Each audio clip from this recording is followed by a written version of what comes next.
Nicolas Cage's first great performance took place on a school bus in the 4th grade.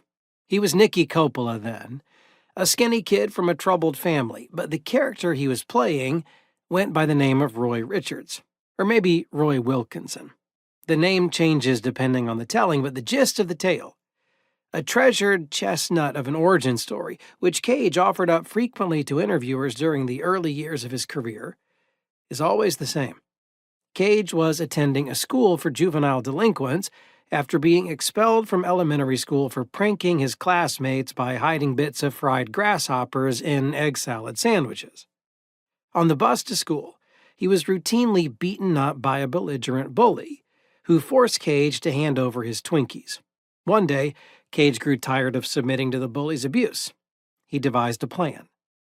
"I put on my brother's jeans and a pair of cowboy boots, slicked back my hair, and put on some shades," Cage told Playboy in a 1996 interview. "I got on the bus, went up to the bully, and told him I was Roy Wilkinson, Nicky Coppola's cousin. I said, 'If you mess with him again, I'm going to kick your ass.' He bought it, and the next day when I got on the bus as Nicky Coppola, he left me alone."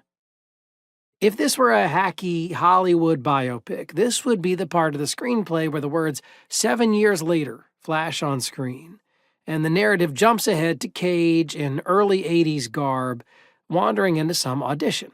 And sure, the story of 10-year-old Cage warding off a bully by sheer force of performance does seem like ready-made fodder for an Aaron Sorkin script.